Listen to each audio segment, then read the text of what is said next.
नमस्कार मित्रों, अगर आप दिन रात मेहनत करते हैं फिर भी आपकी सैलरी नहीं बढ़ रही, प्रमोशन बार बार रुक जाता है या आपको लगता है कि जीवन में अवसर आपके पास आते आते निकल जाते हैं, तो आज का यह वीडियो आपके लिए है।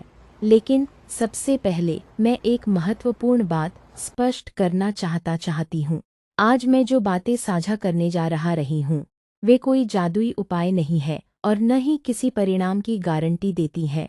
ये ऐसे आध्यात्मिक अभ्यास हैं जो मन को शांत, सोच को सकारात्मक और जीवन में सही निर्णय लेने की क्षमता को मजबूत करने में मदद कर सकते हैं।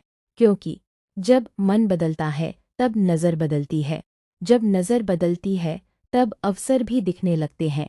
तो आइए आज की इस आध्यात्मिक यात्रा की शुरुआत करते हैं। पहला अभ्यास, कृतज्ञता की शक्ति। हर सुबह उठते ही अधिकांश लोग सबसे पहले मोबाइल देखते हैं। किसी को ऑफिस की चिंता, किसी को पैसों की, किसी को भविष्य की। लेकिन क्या आपने कभी सोचा, अगर दिन की शुरुआत चिंता से होगी तो मन पूरे दिन उसी ऊर्जा में रहेगा।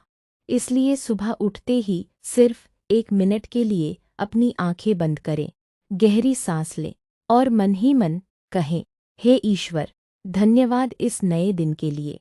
धन्यवाद उस सांस के लिए जो मुझे जीवन दे रही है। धन्यवाद मेरे परिवार के लिए। धन्यवाद उस भोजन के लिए जो मुझे मिला। धन्यवाद उन अवसरों के लिए जो आज मेरे जीवन में आने वाले हैं।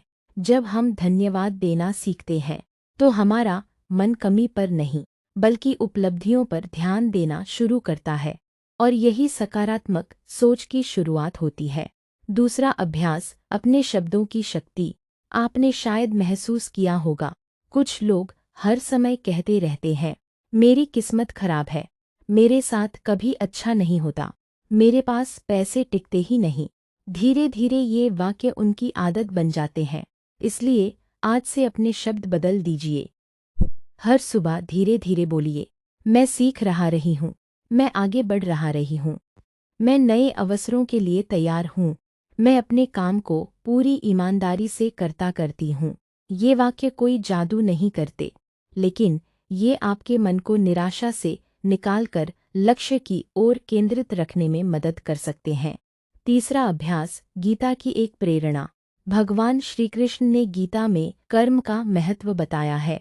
अर्थ यह है कि हमारा अधिकार कर्म करने पर है, लेकिन परिणाम हमेशा हमारे नियंत्रण में नहीं होता। इसका मतलब यह नहीं कि प्रयास छोड़ दें। इसका अर्थ है अपना श्रेष्ठ प्रयास करते रहना और परिणाम आने तक धैर्य बनाए रखना। बहुत बार सफलता इसलिए नहीं रुकती कि हम योग्य नहीं हैं, बल्कि इसलिए कि हम बीच रास्ते में हार मान लेते हैं। एक छोटी प्रेरणादायक कहानी। एक किसान हर दिन अपने खेत में पानी देता था। गांव के लोग उसका मजाक उड़ाते, कहते, इतनी मेहनत करके क्या मिलेगा? लेकिन किसान मुस्कुराता और कहता, बीज आज नहीं, समय आने पर जवाब देगा। कुछ महीनों बाद उसी खेत में सबसे अच्छी फसल हुई। जीवन भी ऐसा ही है। हर ईमानदार प्रयास, हर नई सीख, हर अच्छी आदत धीरे धीरे मिलकर भविष्य की फसल तैयार करती है। तो आज के लिए बस इतना याद रखिए, हर सुबह कृतज्ञता से शुरुआत करें, अपने शब्दों को सकारात्मक बनाइए और अपने कर्म पर विश्वास रखिए। अगले भाग में हम जानेंगे धन के बारे में हमारी सोच कैसे बदलती है, कौन सी आदतें नए अवसरों को पहचानने में मदद कर सकती हैं और एक सरल ध्यान अभ्यास जो मन को शांत करने में सहायक हो सकता है। मिलते हैं भाग 2 में।